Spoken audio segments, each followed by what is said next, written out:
Hey everybody, and welcome back to my YouTube channel. It's Jo.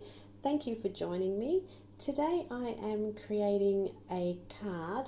Well, it was a card. It did end up being two cards, as you've probably seen from the pics. I was having a little play with this really cool stencil set from Pinkfresh Studios. So these are some stencils that are designed for Slimeline cards. Having said that, they are a little bit unique in that they are continuous, so you could also use them on a scrapbook page as well, or even your standard size cards. So it is a 4-piece layering stencil, and originally I was just going to use the pinks, but I also wanted to try a rainbow effect, so I'm going to create a couple of panels here for the base of my card. So I'm using the Distress inks. I am using Kitsch Flamingo and Picked Raspberry. I find that the Distress inks actually work a little bit better than the oxides. You can use the oxides, but I just find I get a crisper image with the Distress inks. The oxides tend to, they blend so well together that they kind of meld together a little bit and you don't get that crisp look around the edges of your stencil. So this is my second stencil and I'm still using the Kitsch Flamingo here. You can see that the stencils are you can see through them, so you can see whether your diamonds are in place or not. But another way of doing it, I find the easiest way, is just to lay my stencils up at the edge of my paper and the bottom corner, and if I keep putting my stencil there, you're generally pretty much spot on for positioning. So that's my second stencil done, and now I'm going to come back in with the third stencil just to put those little details in. I'm going to switch colours here as well. I'm going to use the Picked Raspberry here, so that's really going to brighten things up.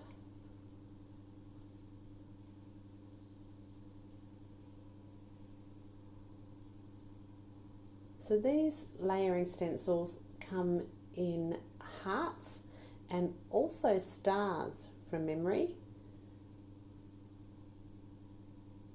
So there's my third one. So you could leave it at that. You don't need to use all 4 stencils at all. You can just use the 3. You may even like to leave the second one out, and then you would have like a white space around the second diamond and the first diamond. So I'm going to go and use the Picked Raspberry again and pop in that final detail.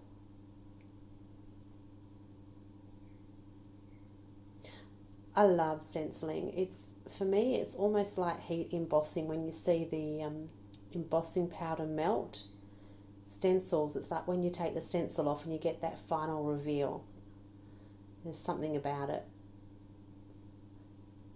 And check it out. How cool's that? I think that's really neat. So I'm going to trim that down now to fit my card. So my card base for a Slimeline card, my go-to size is 4 by 9.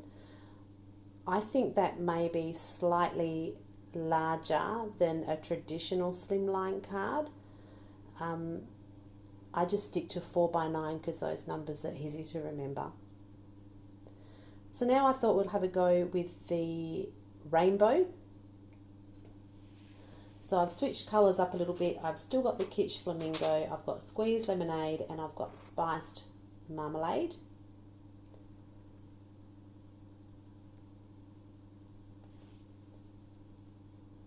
And I think I did switch this out. I think I switched one of these colours out.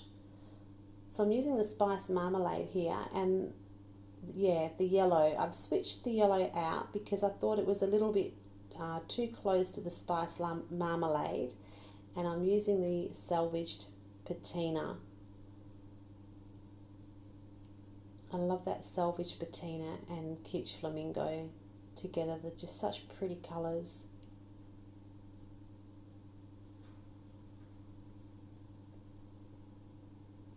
So this is really stretching me using different colours like this, because generally I wouldn't think to do anything rainbow. I generally stick to the one colour, but I wanted to have a little bit of a play. So I've got my second stencil, and now I'm just going over the top with the same colours. So I'm going to keep all the pinks together, all the oranges together, and all that green together. So this is just intensifying that colour a bit. There was another couple of things I thought of with this stencil set as well, which I thought would be really neat to try. And one of them is this next stencil that's coming up, the tiny little diamonds. You could actually use like a glitter paste or a metallic paste, so that the tiny diamonds in the center have got a bit of shimmer. You could even use the fourth stencil, the crosshatch stencil, and try a glimmer paste or a metallic paste on that as well. That might look quite nice. So there's a few other options that you could do with this stencil set. So it's starting to look really good. I think when you put this layer on, that's when you see it all come together, that third layering stencil. And again, I'm going to stick just with those same colours, so pink on pink, orange on orange, and green on green.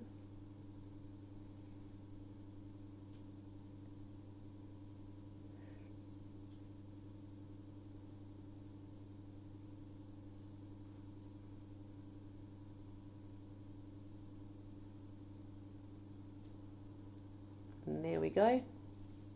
Ready for another reveal. Look at that, that's so cool. So again, you could leave it there, and now we've got this last stencil, this like crosshatch. You can kind of see through the stencils as well, so that also helps line it up. So for this last stencil here, I'm just going to use the, I think it might have been the pink raspberry that I came in with, but I'm just going to use that all over the pink. Yeah, that one's picked raspberry. That's a little bit brighter than the Kitsch Flamingo. So this is way out of my comfort zone, but I was actually really happy with how it looked. And check it out. How neat's that? Really cool. So going to trim that up now, and then I can choose which panel that I wanted to use.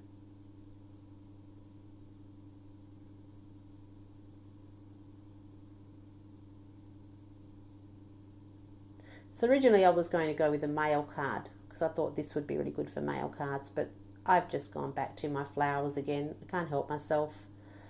So I've got this Pinkfresh stamp that I've already coloured. I want to use that, and I really wanted to use that rainbow one, but I ended up going up with the pink after all that work. These are the Spellbinders foam sheets, and they're all glittery. So I've just run that die through my die cutting machine, and that's going to give me a nice long frame.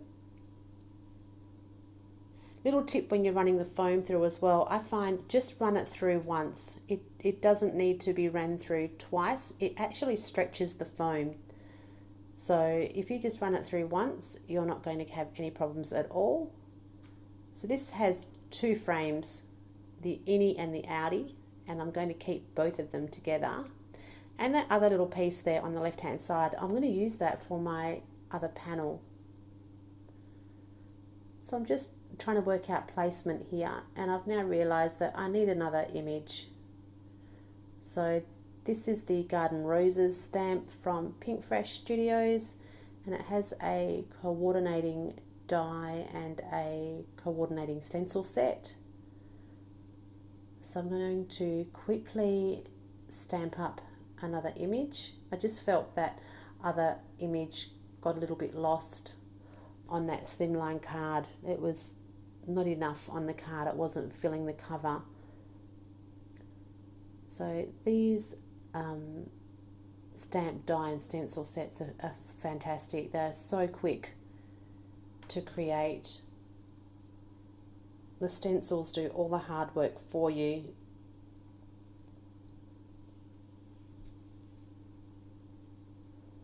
So I'm using an Alter New ink as well for this. I wanted just to keep it, I didn't want any colour in the flowers. I felt like there was enough colour going on in the background. So I'm using Silver Stone, and I'm going to start off with what is left on my brush, because quite often I find that there's enough on my brush from my last project, and you can always build colour up. Once it's down, you really can't take it away. So you can see there how much was left on my brush. So I think this has got 5 stencils in it, this set. It has, I think, 3 for those flowers to put the detail into the flowers, and then I think 2 for the leaves. And looking at this now, I wished I had actually just left it without colouring the leaves. I think it would have looked really nice with just white leaves. But anyway, that's for another card. So is this the last? I think this might be the last stencil for the flowers. Yeah, so see, look how good that looks without the green leaves. But that's okay, we live and learn, don't we? It's just paper.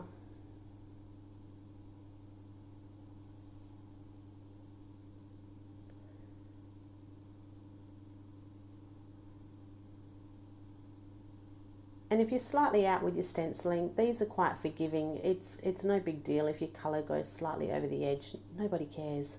Seriously, nobody cares. You notice that it is there more than anybody else.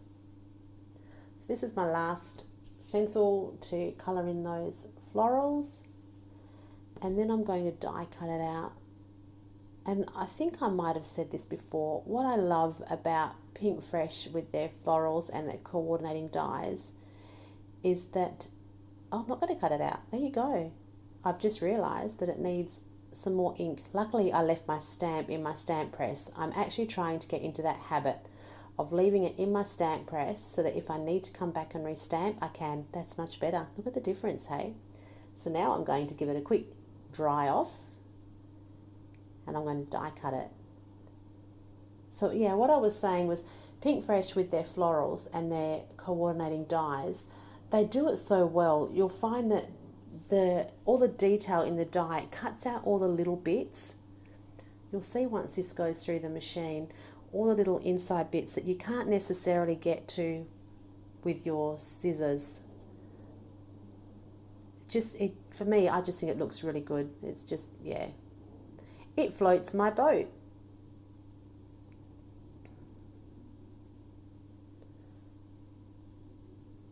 So I'm using my electric die cutting machine with the big plate, so it's taking a little longer, sorry. But see all those little bits that it cuts out? I just think that's really cool. So again, you can see I really wanted to use that rainbow colour panel, but I just felt like it was a little in your face.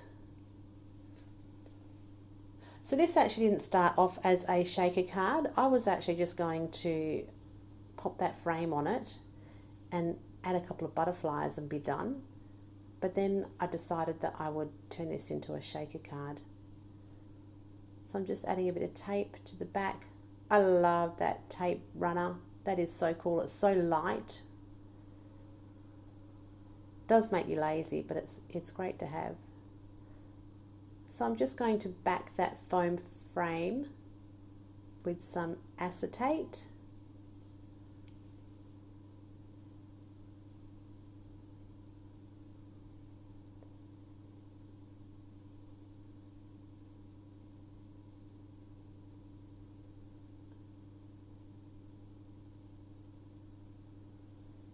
And I'm going to use some glue for that, just so it gives me a little bit of time to wriggle it around. Trying to get on both sides as well of that frame, so tried to leave it in as much as I can, and I'll just kind of squish it together a little bit. That's it.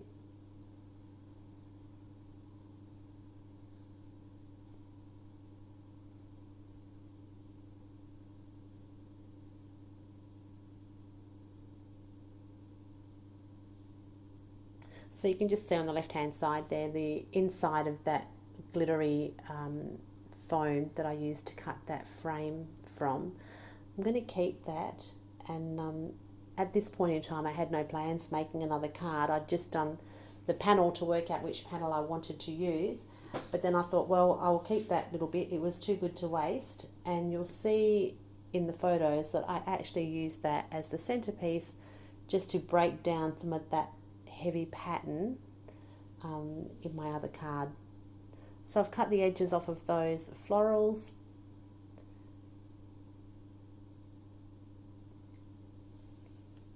Cleaning up my acetate. And I'm going to pop that on my card panel. So I felt like the base of my card was just a little bit too white. So I'm going to come back in here now with the ink that's left on my blender brush and just add a little bit of colour around the edges. I could have added a piece of coloured cardstock, but this is a great little hack that I use quite often just to save bulk and to save my coloured cardstock. Just ink blend around the edges of it. No one's going to know. So it's a little bit hard to pick up on camera. You can actually see it better in real life. Just that soft grey around the outside, which kind of tones in with the grey florals as well.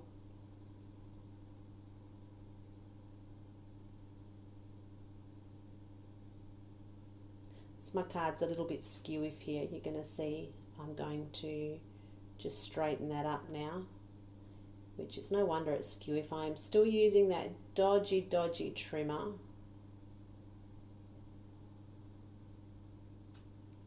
Persevering with it.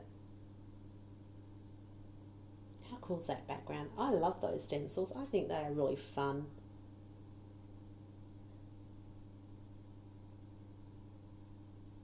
So popping on some adhesive foam strips. So I'm using 2 here just to make it a little bit more sturdy.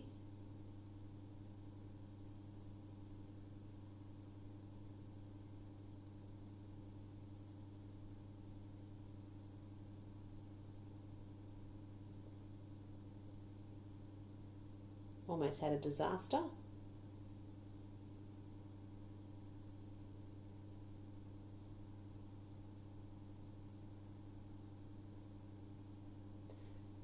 Last side.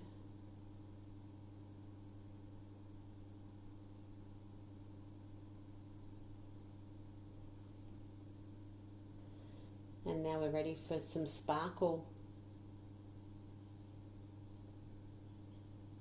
So I wasn't sure what to use. I had the glass glitter and I had some little sequins and I also had some Prima Prills. I had them in silver and I had them in the pink and I had some sequins as well. In the end I just went with the glass glitter and the Prills. And a little tip, when I use this, I always put the glass glitter down first, or anything that's not round, and then when you put the little round bits in, you can actually lay them on top of the glitter and they've got nowhere to go. They nestle into the glitter there and they can't roll away. So that's what works for me. I'm just going to add some glue now to the back of this, again just so I have some time to move it around if it's not quite in the right spot when I place it down.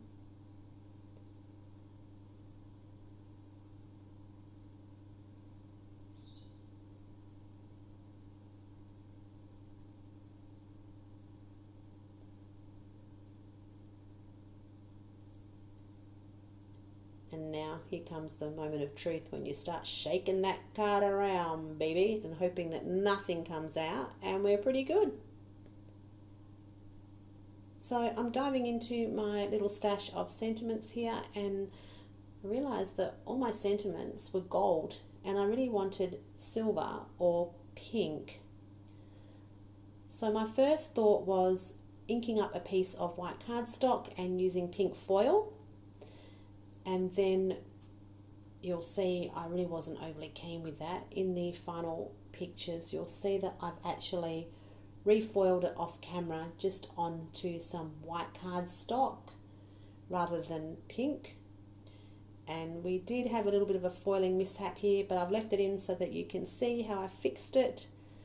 So I have foiled this, and these have coordinating dies as well. And I did say a little prayer when I foiled it, as you do, well I do anyway, every time I foil. But I had over foiling, and I had a bit of it, but check out how I fix it up. So I have a very soft pencil rubber, and this just all rubs off. So it was salvaged, and I was really happy with that. But you can see there, nothing left, it's perfect. When I went to die cut it, and I put it up against my card, I actually didn't like it on the white, on the actual card that I was creating. So I did do another one off camera, and I've put that on my card, and I actually used this one on my other card. So that's about it for me. Thanks for joining me. If you enjoyed this video, give it a thumbs up and think about subscribing to my channel. I'd love to share more with you. And until next time, stay well, happy crafting, and I will chat to you soon. See you later.